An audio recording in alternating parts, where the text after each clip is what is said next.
고양이와 함께 살아가는 일은 그들의 섬세한 마음과 풍부한 감정 세계를 이해하는 것에서 시작합니다. 고양이는 표면적으로는 독립적이고 때로는 무심해 보일 수 있지만 실제로는 주변 환경과 인간의 행동에 매우 민감하게 반응하는 동물입니다. 특히 나쁜 경험에 대한 기억력은 놀라울 정도로 뛰어나며 한 번 겪은 부정적인 사건이 그들의 행동과 감정, 그리고 보호자와의 관계에 오랫동안 영향을 미칠 수 있습니다.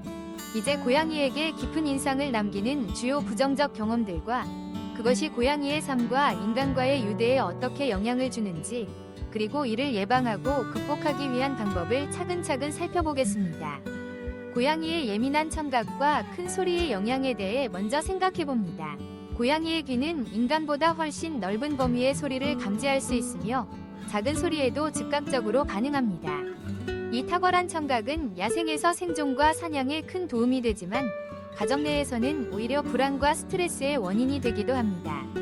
진공청소기의 굉음, 갑작스러운 문 닫는 소리, 혹은 TV에서 울리는 천둥 소리 등은 고양이에게 있어 단순한 소음이 아니라 위협적이고 압도적인 경험으로 다가옵니다. 고양이는 이러한 소리를 들으면 본능적으로 도망치거나 숨으려 하고 때로는 공포에 질려 공격적인 태도를 보이기도 합니다. 반복적으로 큰 소음에 노출되면 고양이는 점차 환경 자체를 불안하게 여기게 되고 안전하다고 느끼던 공간조차 위협적으로 인식할 수 있습니다. 이러한 경험은 단순히 일시적인 놀람에 그치지 않고 장기적으로 스트레스와 신뢰 저하로 이어질 수 있습니다.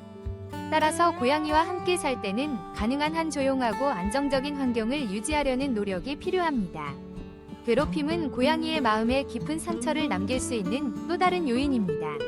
고양이의 꼬리를 잡아당기거나 자고 있을 때 갑자기 건드리거나 억지로 안거나 드는 행동은 인간에게는 장난처럼 보일 수 있지만 고양이에게는 위협적이고 불쾌한 경험입니다. 고양이는 이러한 순간을 결코 쉽게 잊지 않습니다. 오히려 시간이 지나도 그 기억이 남아 특정 사람이나 상황을 피하려 하거나 경계하는 행동을 보이게 됩니다. 심할 경우 과민 반응 증후군과 같은 신체적, 심리적 증상으로 발전할 수도 있습니다.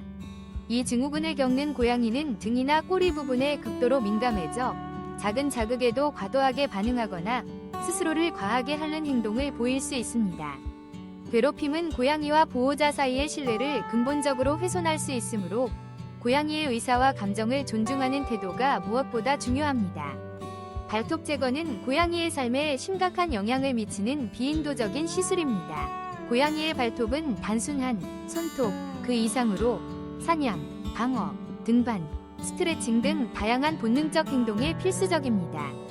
발톱 제거 수술은 발가락 끝마디를 절단하는 행위로 고양이에게 극심한 신체적 고통을 안겨줍니다. 수술 후에는 만성적인 통증, 균형 감각 저하, 배변 상자 기피, 그리고 공격성 증가 등 다양한 부작용이 나타날 수 있습니다. 무엇보다 발톱이 사라진 고양이는 자신을 방어할 수 없다는 불안감에 시달리게 되고 이는 보호자와의 관계에도 부정적인 영향을 미칩니다. 다행히도 정기적인 발톱 다듬기, 긁는 기둥 제공, 발톱 캡 등 인도적인 대안이 충분히 존재합니다.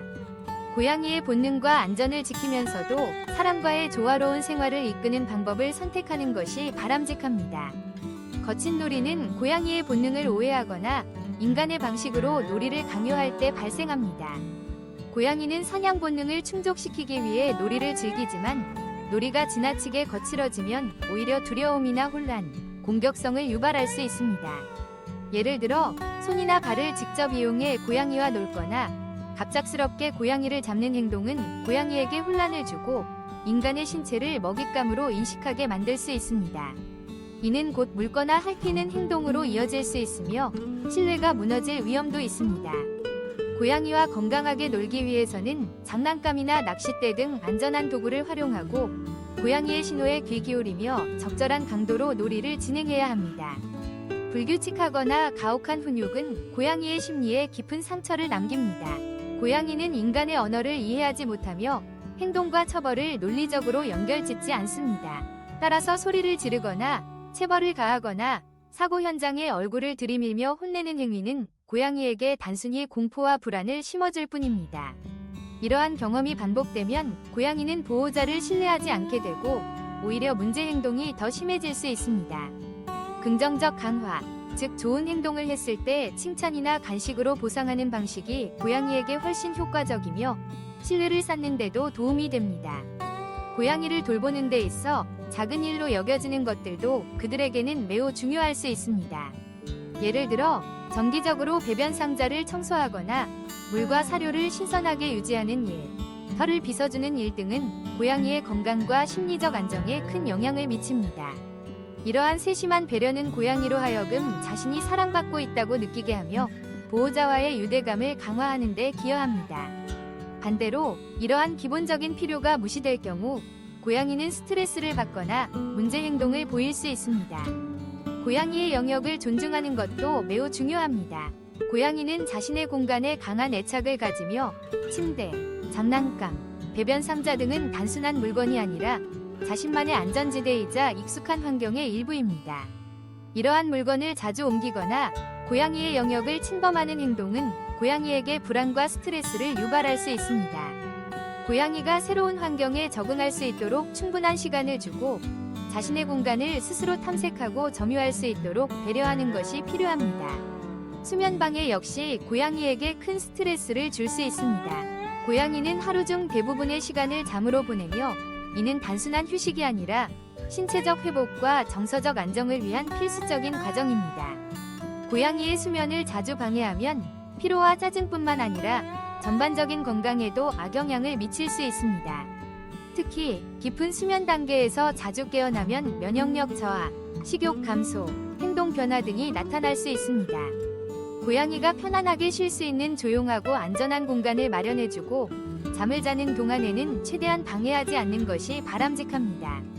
고양이를 웃음거리로 만드는 행동은 겉보기에는 재미있어 보일 수 있지만 실제로는 고양이에게 큰 스트레스와 두려움을 안겨줄 수 있습니다. 예를 들어 오이를 고양이 뒤에 몰래 놓아 놀라게 하거나 억지로 옷을 입히는 행동은 고양이의 본능적 공포 반응을 자극합니다.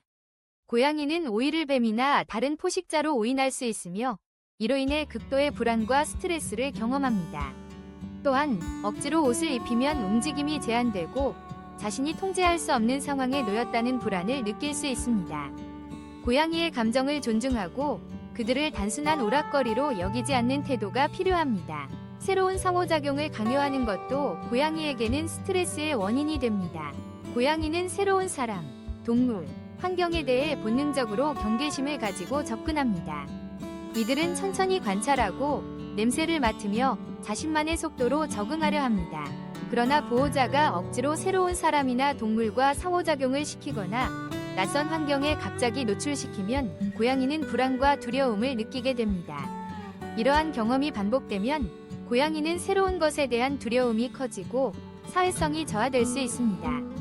고양이의 속도를 존중하고 스스로 새로운 상황을 받아들일 수 있도록 충분한 시간을 주는 것이 중요합니다. 이러한 부정적인 경험들이 고양이에게 남기는 영향은 단순히 순간적인 감정에 그치지 않습니다. 고양이는 기억력이 뛰어나기 때문에 한 번 겪은 나쁜 경험을 오랫동안 기억하며 비슷한 상황이나 사람을 피하려 하거나 경계하는 행동을 보이게 됩니다.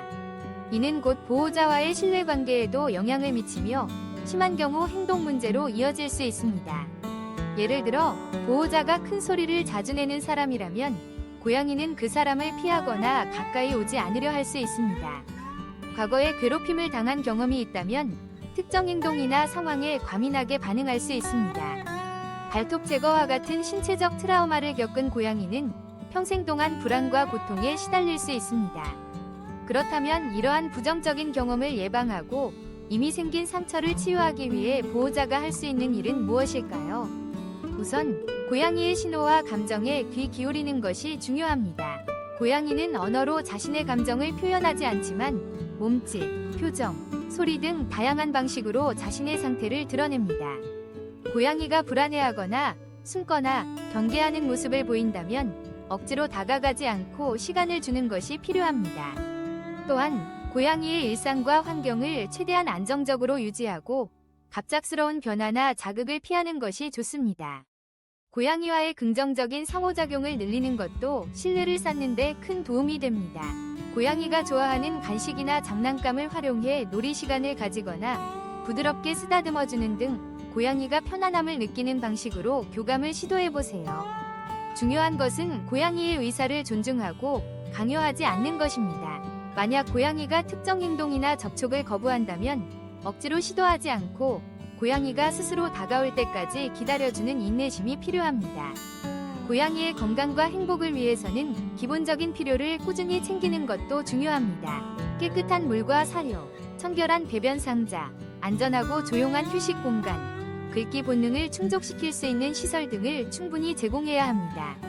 정기적인 건강검진과 예방접종, 그리고 필요한 경우 행동 전문가의 도움을 받는 것도 고려할 수 있습니다. 고양이와의 관계에서 가장 중요한 것은 신뢰입니다.